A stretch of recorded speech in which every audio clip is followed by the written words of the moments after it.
जय हिंद।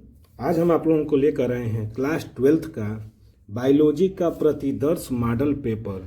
जो क्या है कि बहुत ही इसमें जो है इम्पोर्टेंट जो प्रश्न दिए हुए हैं। तो ये जो है मॉडल पेपर को आप लोग एक बार ज़रूर तैयार कर जाइएगा एग्ज़ाम हॉल में, जिससे आपको क्या होगा, बहुत ही सुविधा मिलेगी, क्योंकि एक नया अनुभव आपको मिलेगा। क्योंकि इसको जैसे एक मॉडल पेपर सॉल्व कर जाने पर क्या होते हैं कि पेपर कैसे आते हैं और कैसे लिखा जाता है, इसके बारे में पूरी तरह से क्या हो जाती है, आप लोगों को जानकारी हो जाएगी। और जितना भी इसमें इम्पोर्टेंट है सब प्रश्न, उसको एक बार ज़रूर पढ़कर जाइएगा। तो आइए सबसे पहले देखिए, समय दिया रहता है 3 घंटा 15 मिनट का और नंबर होते हैं 70 नंबर के। तो किस ढंग से लिखा जाए कि आप लोगों को 70 में 70 आ जाए। तो देखिए एकदम कॉपी को साफ सुथरा और अच्छे ढंग से लिखिएगा। तो देखिए इसमें जो होते हैं, पहले आते हैं पहला प्रश्न जो होता है, क्या आते हैं, बहुविकल्पीय प्रश्न, जो कितने रहते हैं, 4 नंबर के और 1-1 नंबर के ये रहते हैं। तो देखिए पहला जो प्रश्न है कि निम्नलिखित में से कौन सा भाग पुष्प नर जनन अंग का प्रतिनिधित्व करता है। तो देखिए पुष्प नर जनन अंग का क्या करता है, प्रतिनिधित्व करता है। तो देखिए पुमंग, जयांग, गुरु बीजाणुधानी, परागण होगा नहीं, क्योंकि ये नर युग्मक और मादा युग्मक के संलयन से होते हैं। जयांग ये जो है स्त्री का भाग है और गुरु बीजाणु भी जो है स्त्री का भाग है। तो इसमें पुरुष का कौन सा है, तो पुमंग, यानी ऑप्शन पहला क्या होगा, सही होगा। तो इस तरह से अपने पहले क्या लिखेंगे, प्रश्न संख्या 1, इसके बाद कौन सा था, क का पहला है क्या है, पुमंग, तो आप लोग पुमंग लिख देंगे एकदम इसी तरह। इसके बाद ये है कि मनुष्य में संतान का लिंग निर्धारण होता है माँ के लिंग गुणसूत्र से, अंडाणु के माप से, शुक्राणु के, ये दोनों तो एकदम में नहीं होंगे। अब देखिए ये दोनों बचे हैं, तो माँ के लिंग गुणसूत्र से तो होता नहीं, क्योंकि माँ में क्या पाए जाते हैं, यक्ष और पिता में क्या पाए जाते हैं, यक्ष वाई। तो पिता के लिंग गुणसूत्र से क्या होते हैं कि संतान का लिंग निर्धारण होता है, यानी दूसरा ऑप्शन क्या, चौथा क्या होगा, सही है। इसी तरह जेनेटिक इंजीनियरिंग का उपयोग होता है। देखिए जेनेटिक इंजीनियरिंग क्या होती है कि किसी भी टूट फूट चीज़ों को क्या किया जाए, जो कोशिका होती हैं उनको मरम्मत करना ही क्या कहलाते हैं, जेनेटिक इंजीनियरिंग। तो कहाँ कहाँ होते हैं, चिकित्सा में, कृषि में, या इन दोनों में, या फिर किसी में नहीं। तो देखिए दोनों में होता है, चिकित्सा में भी होता है और कृषि में भी होता है। तो कौन सा ऑप्शन सही होगा, तो तीसरा। इसी तरह ये दे रहा है चौथा कि निम्नलिखित में से किसे भारत में जैव विविधता का तप्त स्थल समझा जाता है। तो देखिए तप्त स्थल का समझा जाता है, तो पहला है अरावली पर्वत, दूसरा है इंडो गंगेटिक मैदान, पश्चिमी घाट, पूर्वी घाट। तो देखिए पश्चिमी घाट जो होते हैं ना, तप्त स्थल घट जैव विविधता का तप्त स्थल समझा जाता है। तो देखिए चारों के ऑप्शन इसी तरह लिख देंगे, क्या कि प्रश्न क का पुमंग, दूसरे का पिता के लिंग गुणसूत्र से, इन दोनों में यानी कृषि क्षेत्र में और चिकित्सा क्षेत्र में, और जैव विविधता का जो तप्त स्थल होता है वो कहाँ होता है, तो पश्चिमी घाट में। अब आते हैं अति लघु उत्तरीय प्रश्न। ये भी क्या होते हैं, 1-1 नंबर के होते हैं, और कितने नंबर होते हैं क्वेश्चन, तो 5। तो पहला जो है प्रश्न है, क्लाइनफेल्टर एवं टर्नर सिंड्रोम में गुणसूत्रों की संख्या कितनी होती है। तो इसको कैसे लिखा जाए, तो देखिए बच्चा ऐसे ही लिखेंगे कि क्लाइनफेल्टर सिंड्रोम में गुणसूत्रों की संख्या 47 होती है, जबकि टर्नर सिंड्रोम में गुणसूत्रों की संख्या कितनी होती है, तो 45 होती है। तो इस तरह से आपको कितने नंबर मिलेंगे, तो 1 नंबर। इसी तरह दूसरा कह रहा है कि नर जर्म कोशिकाएं किस विभाजन द्वारा शुक्राणुओं का निर्माण करती हैं। देखिए नर जर्म कोशिकाएं किस विभाजन द्वारा शुक्राणुओं का निर्माण करती हैं, तो उसको भी देखते हैं। देखिए इसी तरह लिखेंगे प्रश्न संख्या दूसरे का ख कि नर जनन कोशिकाएं अर्धसूत्री विभाजन या अर्धसूत्रण के जरिए शुक्राणुओं का निर्माण करती हैं। शुक्राणुओं का निर्माण अंडकोश में होता है। ये हो गया दूसरा क्वेश्चन, दूसरे का ख। तीसरे का अब देखा जाए, इसका दूसरे का ख तो ग। देखिए बच्चा ग क्या कर रहा है कि परागकण मातृ कोशिका में गुणसूत्रों की संख्या क्या होती है, तो ये बताया जाए।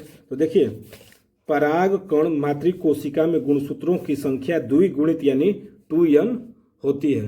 यानी गुणसूत्रों की संख्या कितनी हो जाती है, तो द्विगुणित यानी 2n हो जाती है। घ क्या कह रहा है कि उस एंजाइम का नाम लिखिए जो डीएनए अणु को खंडों में क्या करता है, तोड़ता है। तो इसको भी इस तरह लिखेंगे कि प्रतिबंधन एंजाइम डीएनए अणु को टुकड़ों में क्या करते हैं, काटने वाला एंजाइम है। यही है कि प्रतिबंधन एंजाइम क्या करता है, डीएनए अणु को टुकड़ों में तोड़ देता है। इसके बाद है ये कि समष्टि में परिकल्पित पिरामिड किस प्रकार के होते हैं। तो देखिए क्या लिखेंगे, समष्टि में परिकल्पित पिरामिड जीवों की संख्या, जैव भार और ऊर्जा के आधार पर बनाया जाता है। यही है क्या कि समष्टि में परिकल्पित पिरामिड जीवों की संख्या, जैव भार और ऊर्जा के आधार पर इसको बनाया जाता है। देखिए ये तो अति लघु के 5 प्रश्न हो गए। अब आते हैं क्या लघु उत्तरीय प्रश्न, जिसमें के होते हैं पहला, ये कितने होते हैं, 5 होते हैं और 5 कितने नंबर के होते हैं, तो 2-2 नंबर के, यानी प्रश्न नंबर तीसरा जो है 2-2 नंबर के आते हैं। तो ये देखिए जितने भी प्रश्न दिख रहे हैं सब इम्पॉर्टेंट है, तो इसको एक बार जरूर पढ़कर जाइएगा और अभ्यास कर जाइएगा। तो आइए कैसे लिखते हैं इसको भी देख लिया जाए। देखिए प्रश्न नंबर 3 का पहला जो है, पक्षियों में लिंग निर्धारण को स्पष्ट कीजिए। पक्षियों में लिंग निर्धारण को क्या करना है, स्पष्ट करना है। तो आइए इसको भी देख लेते हैं कि देखिए पक्षियों में लिंग निर्धारण जेड और डब्ल्यू सेक्स क्रोमोसोम की वजह से होता है। नर पक्षियों में क्या होते हैं, जेड जेड होते हैं और मादा पक्षियों में जेड डब्ल्यू प्रकार के गुणसूत्र होते हैं। ज़्यादातर पक्षी प्रजातियों में जेड क्रोमोसोम बड़ा होता है, वही डब्ल्यू क्रोमोसोम क्या हो जाते हैं, बहुत छोटा होता है। जैसे यहाँ पर देखिए नर पक्षियों में क्या होते हैं, जेड जेड होते हैं, जबकि इसमें क्या हो जाते हैं, तो देखिए यहाँ पर पलट जाते हैं। जैसे मनुष्य में क्या होते हैं, एक्स वाई होते हैं नर में, और यक्स यक्स यहाँ पर क्या होते हैं, वो मादाओं में होते हैं। लेकिन इसमें उल्टा होते हैं, नर में क्या होते हैं, समान होते हैं और मादा में क्या हो जाते हैं, अलग अलग होते हैं। इसके बाद आता है अगला प्रश्न कि वाटसन तथा क्रिक द्वारा प्रस्तुत डीएनए के द्विकुंडलित मॉडल का नामांकित चित्र बनाना। देखिए यहाँ पर बोला है वाटसन और क्रिक द्वारा प्रस्तुत डीएनए के द्विकुंडलित मॉडल का क्या बनाना है, सिर्फ नामांकित चित्र बनाना है, उसकी व्याख्या नहीं करनी है। तो आप लोग भी क्या करेंगे, सिर्फ इसका चित्र बनाएंगे। तो कैसे बनेगा इसका तो देख लेते हैं। देखिए इस तरह लिखेंगे प्रश्न संख्या तीसरे का ख, और इस तरह से आप लोग क्या करेंगे, इसका पूरी तरह से इसका डायग्राम आप लोग बना लीजिएगा, क्योंकि इम्पॉर्टेंट है वाटसन और क्रिक का। तो नाम भी याद करना पड़ता है कि जैसे सबसे ऊपर है सुगर, फास्फेट, बैकबोन, इसके बाद जो होते हैं ये base pair, adenine, thymine, guanine, और एक होता है साइटोसिन, और ये जो होते हैं इनको तोड़ने वाले के लिए नाइट्रोजिनस बेस। इस तरह से ये जो नाम है ना, इसको भी आप लोग क्या करिएगा, जरूर पढ़ लीजिएगा, क्योंकि वाटसन और क्रिक जो मॉडल है बहुत ही इम्पोर्टेंट है ये। तो इसको आप लोग जरूर इसको एक बार बना लीजिएगा, क्योंकि देख कर तो होगा नहीं, इसको एक बार अपने कॉपी पर जरूर अभ्यास कर ही जाइएगा। देखिए यही है। इसके बाद आते हैं प्रश्न संख्या तीसरा कि प्रतिरक्षा क्या है। तो देखिए बच्चा प्रतिरक्षा होते क्या हैं। तो देखिए प्रतिरक्षा को, देखिए प्रतिरक्षा क्या है, प्रतिरक्षा का मतलब है शरीर को संक्रमण और बीमारियों से बचाने की क्षमता,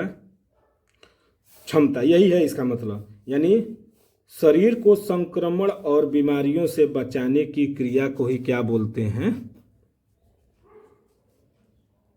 प्रतिरक्षा बोलते हैं। प्रतिरक्षा प्रणाली कोशिकाओं, ऊतकों और अंगों का एक जटिल नेटवर्क है। यह शरीर को संक्रमण से बचाने के लिए क्या करता है, काम करता है। यानी जो हम लोग अंग्रेजी में इसको एंटीबायोटिक बोलते हैं। जैसे कोई तबीयत खराब हो जाता है तो कहते हैं हम लोग कि कोई एंटीबायोटिक दवा दे दीजिए, तो खा लेते हैं तो आराम हो जाता है। तो यही है क्या कि प्रतिरक्षा जो होता है संक्रमण और बीमारियों से बचाने का काम करता है। इसके बाद होता है अगला प्रश्न कि देखिए यहाँ पर कि आर्किड पौधा नाम के पेड़ की शाखा पर उग रहा है। देखिए आर्किड पौधा जो आम के पेड़ की शाखा पर उग रहा है, आर्किड और पेड़ के बीच पारस्परिक क्रिया को आप कैसे स्पष्ट करेंगे। तो देखिए आर्किड पौधा तथा आम के पेड़ की शाखा स्वभोजिता प्रदर्शित करती हैं। देखिए यहाँ पर आर्किड का पौधा और आम के पेड़ की शाखा किसका कर रही हैं, स्वभोजिता का प्रदर्शित करती हैं।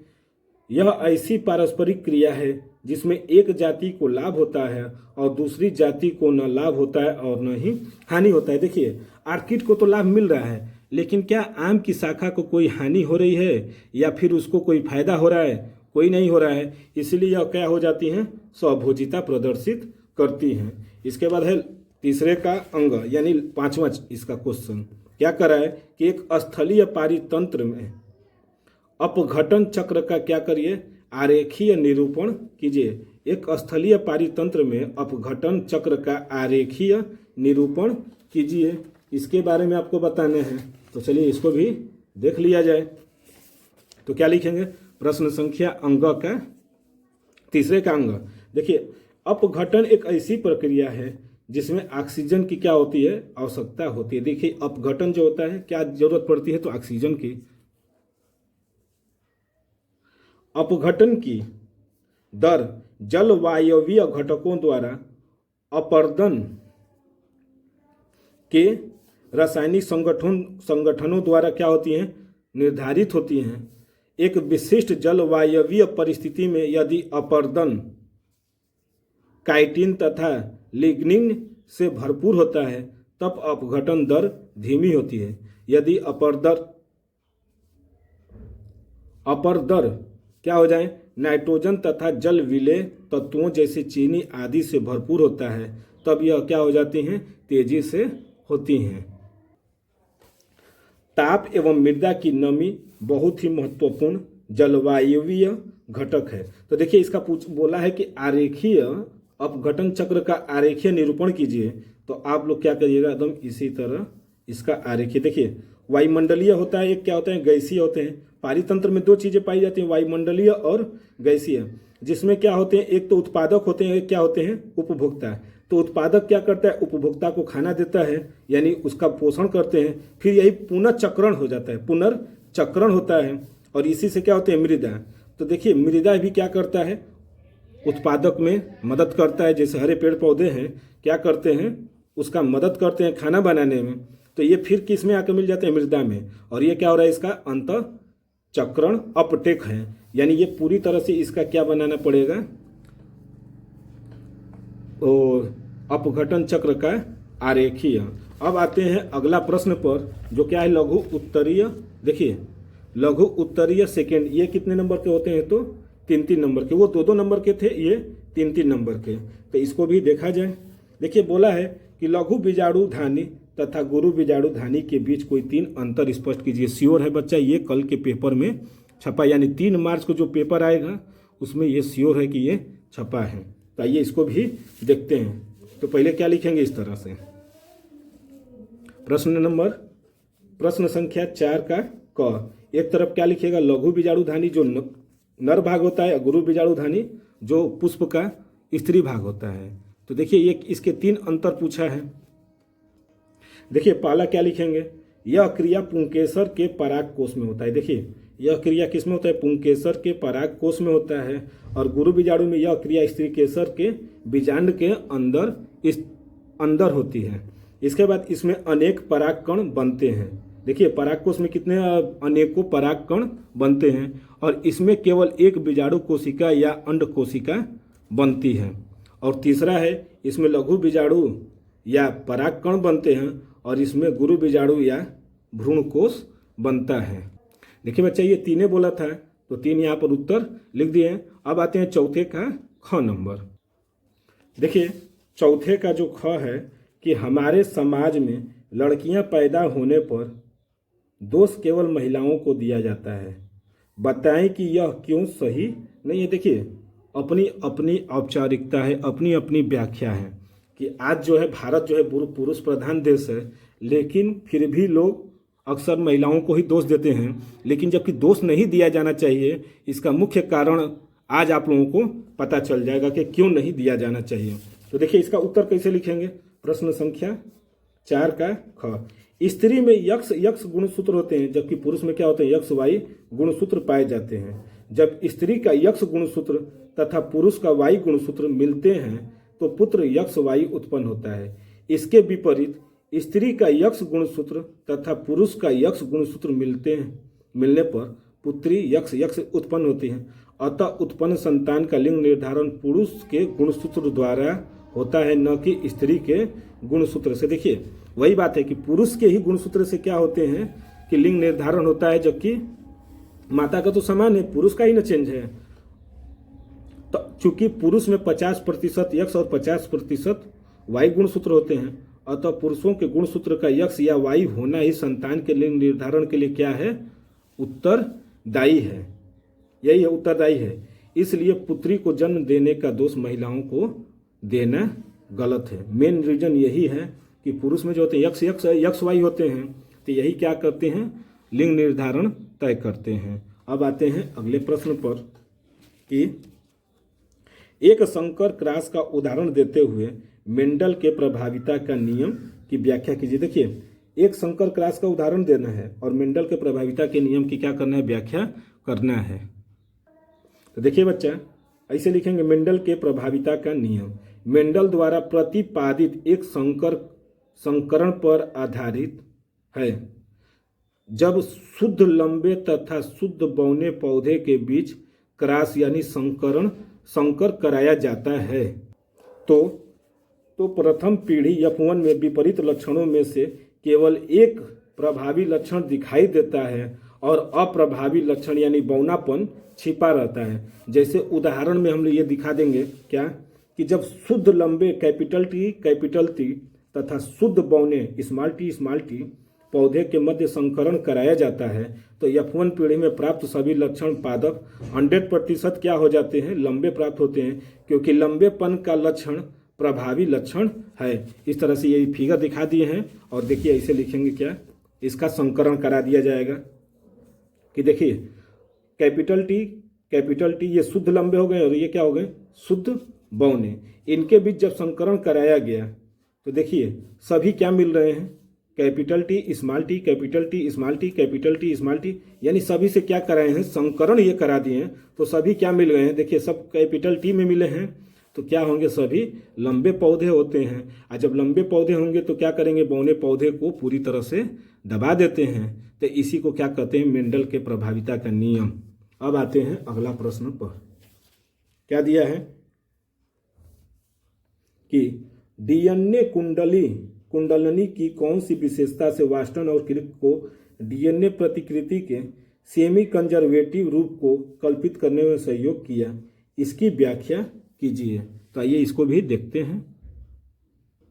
तो देखिए कैसे लिखेंगे, वाटसन और क्रिक ने डीएनए का द्विकुंडली मॉडल की मुख्य विशेषता पॉलीन्यूक्लियोटाइड श्रृंखलाओं के बीच युग्मन का होना या पॉलीन्यूक्लियोटाइड के बीच युग्मन का होना, या देखिए दो बार लिखा गया, सॉरी यहाँ पर आप लोग एक ही बार लिखिएगा, या श्रृंखलाओं में।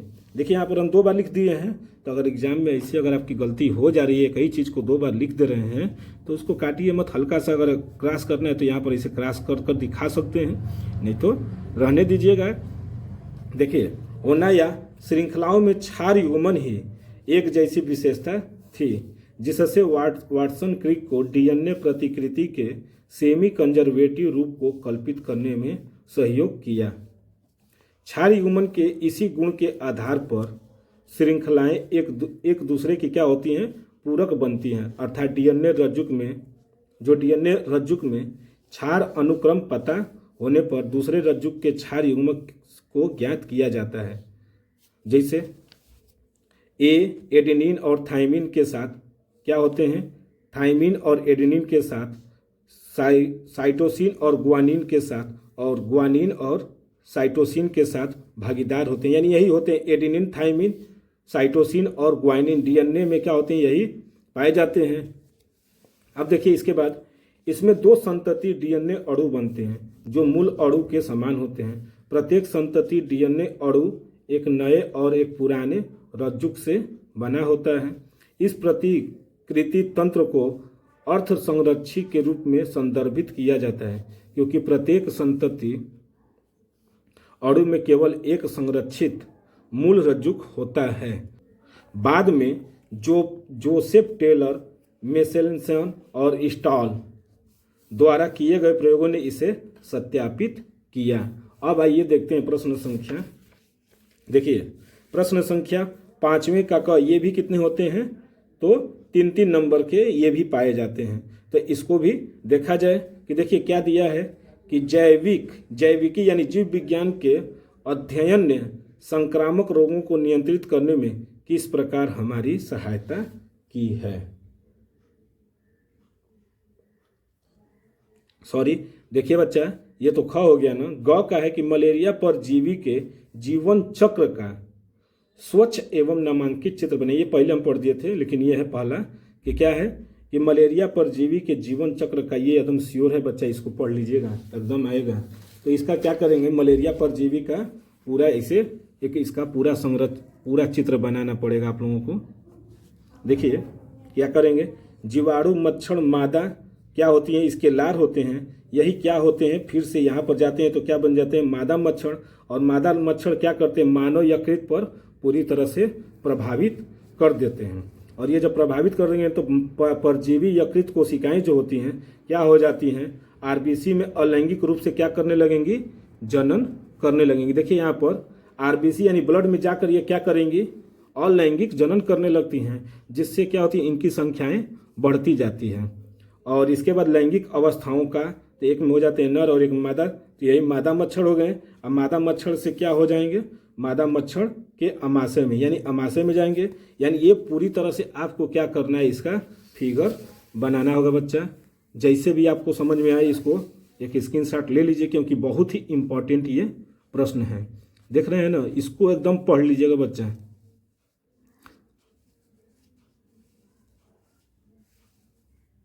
देखिए इसका जो है ना सबसे ज़्यादा इम्पोर्टेंट है, इसको जरूर एक बार बना लीजिएगा। तो आइए अब देखते हैं पांचवें का ख।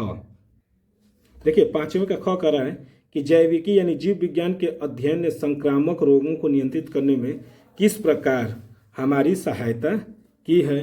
तो इसको भी देख लिया जाए। तो देखिए इसको कैसे लिखेंगे, इसे प्रश्न संख्या 5 का ख, जैविकों के अध्ययन से संक्रामक रोगों को नियंत्रित करने में कई तरह से मदद मिली है। कई तरह से मदद मिली है। जैविकी के अध्ययन से संक्रामक रोगों के कारण अनेक प्रसार के तरीके और रोकथाम के प्रयोगों का पता चलता है। इससे संक्रामक रोगों के उपचार का पता चलता है। दवाइयाँ और टीके विकसित करने में भी मदद मिलती है। कैसे मिलती हैं, तो इसको देखिए कि संक्रामक रोगों के कारण का पता लगाना, इसके बाद रोगों का शरीर पर असर जानना, संक्रामक रोगों की संरचना और प्रसार के तरीके का पता लगाना, रोगों से बचने के लिए टीके और वैक्सीन बनाना, प्रतिरक्षीकरण कार्यक्रमों के जरिए रोगों से बचाव करना। ये इसका क्या है, पांचवें का ख का उत्तर है। अब आइए पांचवें का ग देखते हैं। देखिए पांचवें का ग क्या कह रहा है कि जैव उर्वरक किस प्रकार से मृदा की उर्वरता को बढ़ाता है। तो ये है इसका पांचवें का ग। इस तरह लिखेंगे कि जैव उर्वरक मिट्टी की पोषक गुणवत्ता बढ़ाते हैं। ये मिट्टी में कार्बनिक पदार्थ बढ़ाते हैं और पौधों की वृद्धि को बढ़ावा देते हैं। जैव उर्वरक का मुख्य स्रोत कवक, जीवाणु और साइनोबैक्टीरिया होते हैं। इसको कैसे बढ़ाया जाएगा, तो देख लीजिए, इसको ऐसे लिख देंगे। सिर्फ अभी हम मॉडल पेपर बता रहे हैं बच्चा। देखिए जैव उर्वरक मिट्टी की उर्वरता कैसे बढ़ाते हैं। तो पहला है जैव उर्वरक वायुमंडलीय नाइट्रोजन को स्थिर करके कार्बनिक रूप में क्या हो जाते हैं, बदल जाते हैं। जैव उर्वरक मिट्टी में कार्बनिक पदार्थ बढ़ाते हैं और फिर ये जैव उर्वरक मिट्टी के भौतिक और जैविक गुणों में सुधार लाते हैं और जैव उर्वरक पर्यावरण के अनुकूल होते हैं। इसके बाद पांचवें का घ है कि वैक्यूलोवायरेसिस क्या है। ये देखिए वैक्यूलोवायरेसिस क्या है, ये भी कितने नंबर के हैं, तो 3 नंबर के हैं। तो इसको भी देख लिया जाए। देखिए लिखेंगे क्या, प्रश्न संख्या पांचवें का घ, वैक्यूलो वायरस कीटों को संक्रमित करने वाले डीएनए वायरस हैं। देखिए कीटों को संक्रमित करने वाले वायरस हैं। ये वायरस वैक्यूलो वायरेसिस कीटों को संक्रमित करने में डीएनए वायरस होते हैं। ये वायरस वैक्यूलो वायरेसिस कीटों की आबादी को नियंत्रित करने में क्या करते हैं, मदद करते हैं। इनका इस्तेमाल कृषि और वानिकी में कीटों के खिलाफ जैविक नियंत्रण के तौर पर किया जाता है। क्या किया जाता है, खिलाफ जैविक नियंत्रण के तौर पर किया जाता है। वाइक्यूलोवायरेसिस में बड़ा डीएनए जीनोम होता है। ये वायरस छड़ के आकार के होते हैं और प्रोटीन कोट के बने होते हैं। वाइक्यूलोवायरेसिस कीटों के अलावा साफली और मच्छरों को भी संक्रमित करते हैं। ये कीटों में मौखिक मार्ग से संचारित होते हैं। इसका इस्तेमाल प्रोटीन संरचना निर्धारित करने और जानवरों के टीकाकरण में किया जाता है। देखिए ये क्वेश्चन जो है आया है, बहुत ही ज़्यादा इम्पॉर्टेंट है, तो इसका क्या करिएगा आप एक बार लिख कर याद कर लीजिएगा। इसके बाद आते हैं प्रश्न संख्या 6वां। देखिए प्रश्न नंबर 6 क्या कर रहा है कि निम्न पर टिप्पणी लिखी है। तो पहला है पीसीआर और दूसरा है प्रतिबंधन एंजाइम। इन दोनों पर क्या क्या दिया जाए, टिप्पणी लिखा जाए।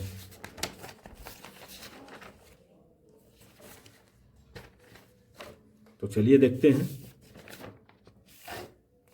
इस तरह से कि पीसीआर हेडिंग डालिएगा, इसके बाद लिखिएगा पॉलीमरेज चेन रिएक्शन। देखिए पीसीआर का जो फुल फॉर्म है वो क्या है, पॉलीमरेज चेन रिएक्शन। एक प्रयोगशाला तकनीक है।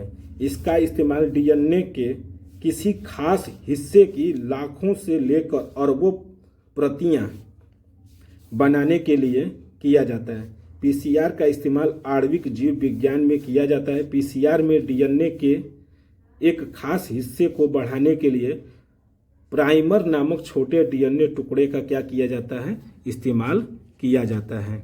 यही है पीसीआर पर टिप्पणी है। इसके बाद उसी में दिया था प्रतिबंधन एंजाइम। तो प्रतिबंधन एंजाइम पर भी देख लेते हैं कि प्रतिबंधन एंजाइम बैक्टीरिया से निकाला जाने वाला एक प्रोटीन होता है। यह डीएनए को विशिष्ट अनुक्रमों पर काटता है। प्रतिबंध एंजाइम को प्रतिबंधन एंडोन्यूक्लियेज भी कहा जाता है। देखिए प्रतिबंधन एंजाइम को एंडोन्यूक्लियेज एंजाइम भी कहा जाता है। यह एक प्रोटीन है जो डीएनए को विशिष्ट अनुक्रमों पर काटता है। यह डीएनए को टुकड़ों में काट देता है। डीएनए को टुकड़ों में काटने का काम कौन करता है, तो प्रतिबंधन एंजाइम। ये एक तरह से बहुविकल्पीय प्रश्न में भी पूछ देता है। तो अब आइए प्रश्न संख्या 6वें का ख देखते हैं। देखिए 6वें का ख है कि जैव प्रौद्योगिकी का कृषि क्षेत्र में क्या उपयोग है। तो देखिए कैसे लिखें प्रश्न संख्या 6वें का ख, इसका क्या उपयोग है। तो कृषि क्षेत्र में जैव प्रौद्योगिकी का इस्तेमाल फसलों के उत्पादन में बढ़ोतरी के लिए किया जाता है। इससे खाद्य पदार्थों की गुणवत्ता और सुरक्षा में क्या हो जाती हैं, सुधार हो जाती हैं, और साथ ही पर्यावरण की गुणवत्ता में भी सुधार होता है। जैव प्रौद्योगिकी के जरिए पौधे, जानवरों और सूक्ष्म जीवों को संशोधित किया जाता है। इससे फसलों की पैदावार बढ़ती है। इससे फसलों की गुणवत्ता में सुधार होता है और प्रतिरोधक क्षमता बढ़ती है। इससे वैश्विक भूख और कुपोषण को कम करने में क्या किया जाता है, मदद मिलता है। यही क्या है जैव प्रौद्योगिकी में कृषि का उपयोग। अब आइए देखते हैं प्रश्न संख्या 6वें का ग कि पारजीनी जंतु से आप क्या समझते हैं, कोई एक उदाहरण दीजिए। देखिए पारजीनी जंतु से हम लोग क्या समझते हैं, इसके बारे में बताना है। तो इसको लिखेंगे प्रश्न संख्या 6वें का ग कि पारजीनी जंतु क्या होते हैं, वो जीव जो जीव किसी दूसरे जीव पर क्या होते हैं, आश्रित होते हैं, उन्हें पारजीनी जंतु कहते हैं। यानी ऐसे भी जंतु हैं जो क्या करते हैं, दूसरे पर आश्रित होते हैं, उन्हें क्या करते हैं, पारजीनी जंतु कहते हैं। ये जीव अपने भोजन और आवास के लिए दूसरे जीवों पर निर्भर रहते हैं। परजीवी जंतुओं के कुछ उदाहरण ये है कि जोंक, एंट अमीबा, फीता कृमि, अमरबेल। परजीवी जंतु मेजबान जीव के अंदर या उसके ऊपर रहते हैं। मनुष्यों में होने वाले कई रोग परजीवी जीवाणुओं के कारण ही होते हैं, जैसे हैजा हुआ, टीबी हुआ, टाइफाइड हुआ, और भी हो सकते हैं। तो देखिए क्या होते हैं, फीता कृमि है, ये सब जैसे जोंक है, एंट अमीबा है, तो ये क्या करते हैं, दूसरे से अपना भोजन लेते हैं और क्या करते हैं, एक अलग ही बीमारी फैलाते हैं।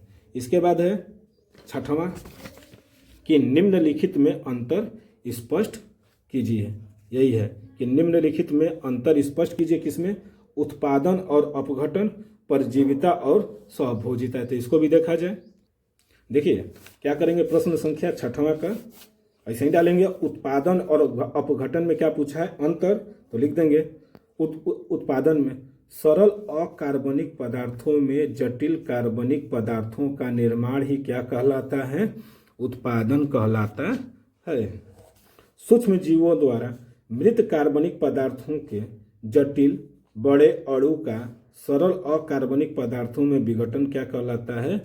अपघटन कहलाता है। इसके बाद है उपचयी क्रिया है। यह कैसा है? तो उपचयी क्रिया है, और यह क्या है? अपचयी क्रिया है। इस क्रिया में सूर्य की विकिरण ऊर्जा खाद्य पदार्थों की रासायनिक ऊर्जा में क्या होते हैं? बदला जाता है, जबकि जटिल रासायनिक पदार्थों के अपघटन में ऊर्जा उष्मा के रूप में क्या हो जाते हैं? मुक्त होती हैं। ये हो गया। और दूसरा पूछा था कि परजीविता और स्वभोजिता में अंतर, तो उसको भी देख लेते हैं। देखिए इसी तरह लिखेंगे, इसमें भी अंतर है, दोनों पूछा है। तो देखिए परजीविता और स्वभोजिता। परजीविता क्या होती है? जब एक जीव दूसरे जीव से पोषण प्राप्त करता है तो उसे क्या बोलते हैं? परजीविता बोलते हैं। जबकि स्वभोजिता, जब एक जीव को दूसरे जीव से लाभ, लेकिन दूसरे जीव को पहले जीव से न लाभ हो और न हो हानि हो, जैसे आर्किड और आम के पौधे की, जो आम के पेड़ की शाखा है।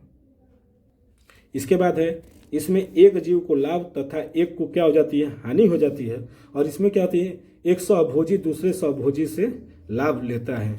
इसका उदाहरण क्या हो जाएगा? अमरबेल, जोंक और जू। इसका क्या हो जाएगा? बगुला, भैंस, आर्किड, बगुला जो होते हैं और भैंस। आर्किड का पौधा, आम की शाखा भी यहाँ पर एग्जाम्पल लिखा जा सकता है। तो इस तरह से ये हो गए प्रश्न नंबर 6। अब आते हैं दीर्घ उत्तरीय प्रश्न, जो कि क्या होते हैं? 5-5 नंबर के आपके आते हैं। अब उसको देख लिया जाए। देखिए बच्चा, प्रश्न संख्या 7वां है कि मनुष्य के नर जनन तंत्र का सचित्र वर्णन कीजिए। इसमें शुक्राणु कहाँ संचित रहते हैं? या फिर पुष्पी पादपों में लघु बीजाणु जनन का क्या करिए? सचित्र वर्णन कीजिए। देखिए दोनों आप लोग पढ़ कर जाइएगा। हम यहाँ पर कोई एक आपको बता दे रहे हैं और दूसरा आप लोग खुद अपने कॉपी पर नोट कर लीजिएगा।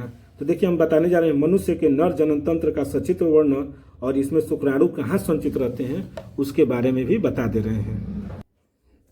तो देखिए लिखेंगे प्रश्न संख्या 7, और लंबा क्वेश्चन है ये, कि मनुष्य के नर जनन तंत्र में शुक्राणु जो होते हैं अधिवृषण में संचित रहते हैं। अधिवृषण वृषण के ऊपर उपस्थित एक लंबी और घुमावदार नली होती है। ये है। तो देखिए इसका फिगर कैसे बनाया जाएगा, ये समस्याएं हैं, तो हम आपको बनाना सिखा दे रहे हैं। बस अभी 2 मिनट के अंदर आप लोग रफली हम जैसे बता रहे हैं, आप लोग इसको क्या करिएगा और अच्छे से बनाइएगा। देखिए सबसे पहले क्या करिएगा, इस तरह से कोई एक संरचना ऐसे बना लीजिए, और फिर ये ले आकर ऐसे कर दीजिए, और यहाँ पर क्या करिएगा, इसका ये ऐसे बना लीजिएगा, इसको पूरी तरह से कलर। और फिर यहाँ से क्या करिएगा, एक और नली लेकर ऐसे आइएगा,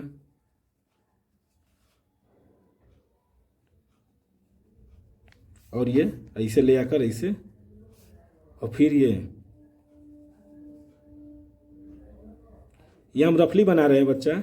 आप लोग इसको क्या करिएगा, एक बार फेयर जरूर बना लीजिएगा। ऐसे ले आइएगा और यहीं पर एक नली निकाल लीजिएगा ऐसे, और इसके ऊपर क्या होते हैं, अधिवृषण रहते हैं। यही नली ऐसे घूमते हुए क्या करती है, जाती है, और फिर जाकर कहाँ मिल जाती है, ऐसे इस नली से। तो इस तरह से आप लोग क्या करिएगा कि आप लोग बना लीजिएगा।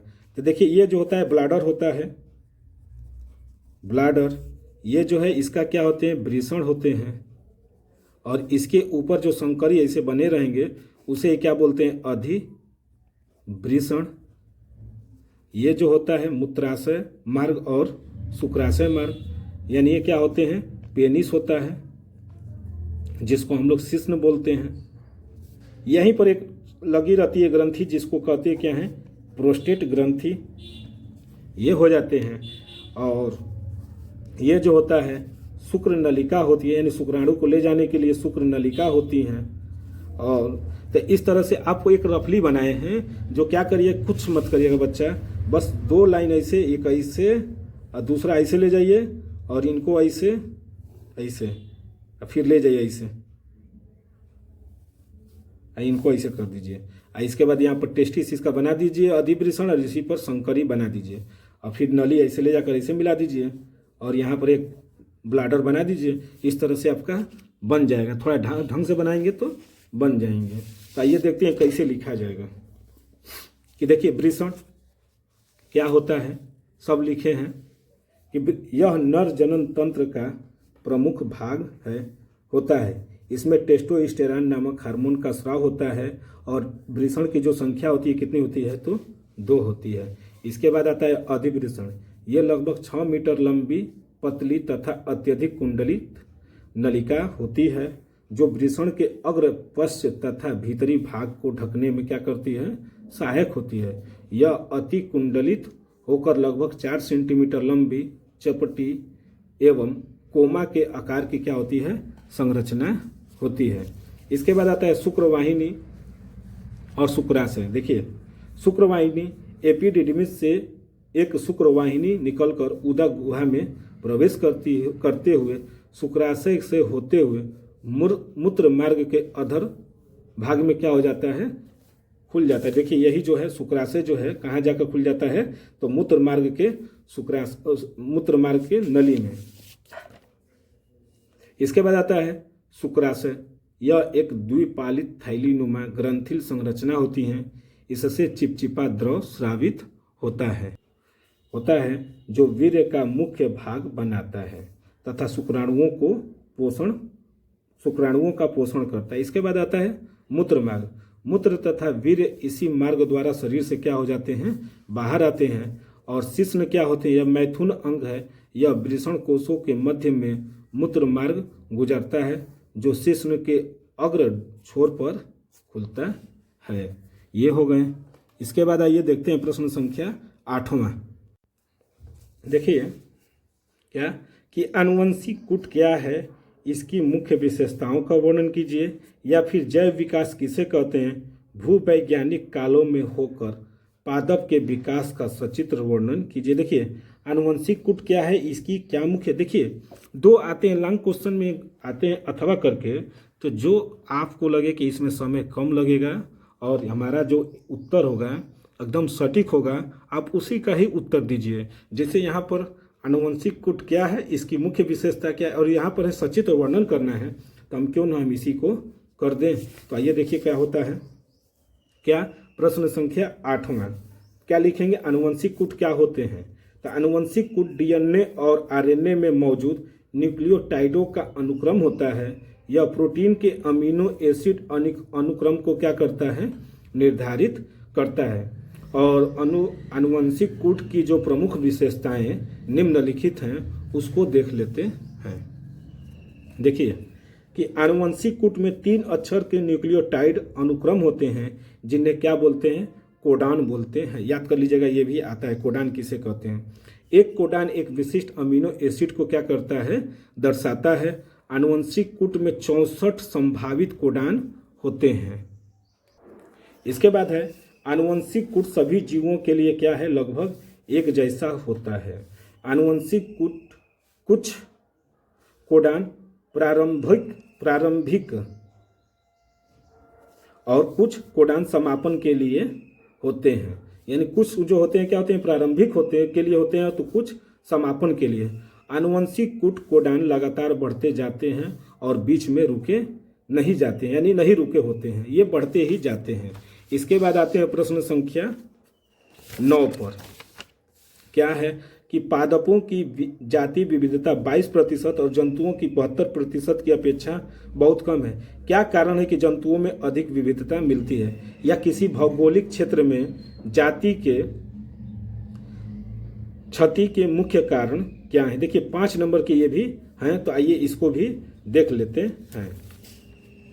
तो देखिए क्या लिखेंगे, प्रश्न संख्या 9 और जो प्रश्न है जंतुओं की प्रजाति की विविधता 22%, जबकि विविधता 22% जंतुओं की 72% की तुलना में बहुत कम है, क्योंकि पौधों की तुलना में बदलते वातावरण में अपना अस्तित्व सुनिश्चित करने के लिए जानवरों ने खुद को क्या किया, अनुकूलित किया है। यानी जैसे जैसे वातावरण बढ़ा सभी जंतु क्या किया, अपने आप को अनुकूलित करते गए। पादपों की प्रजाति विविधता जंतुओं की प्रजाति विविधता से क्या होती है, कम होने की वजह से यह है कि जंतु क्या होते हैं, गतिशील होते हैं। जंतुओं में अनुकूलन की क्षमता ज़्यादा होती है और ये वातावरण के मुताबिक खुद को जल्दी से क्या कर लेते हैं, जल्दी से ढाल लेते हैं। यही है। वही पौधे स्थिर होते हैं और विपरीत परिस्थितियों का सामना करने के लिए क्या हो जाते हैं, मजबूर हो जाते हैं। जबकि जंतु क्या होते हैं, चलने फिरने वाले होते हैं तो अनुकूल हो जाते हैं पौधों ये पर्यावरण के प्रति। आप देखिए इसमें क्या पूछा था कि जंतुओं में अधिक विविधता के कारण इस प्रकार हैं। देखिए क्या होते हैं कि जंतु गतिशील होते हैं, इसलिए वे कठिन परिस्थितियों से बचकर नए चारागाहों की तलाश में जा सकते हैं। जंतुओं में अनुकूलन की क्षमता ज़्यादा होती है और जंतुओं का वितरण ज़्यादा होता है और उनमें नई प्रजातियों के विकास की संभावना भी क्या होती है, ज़्यादा होती है। तो इस तरह से बच्चा ये जो है आपका प्रतिदर्श 2024-25 का मॉडल पेपर, इस तरह से हमने क्या किया, आप लोगों को बता दिया। और भी हम क्या करेंगे, मॉडल पेपर जो आपके पेपर होने वाले हैं उसका भी हम मॉडल पेपर लेकर आएंगे। तब तक के लिए धन्यवाद।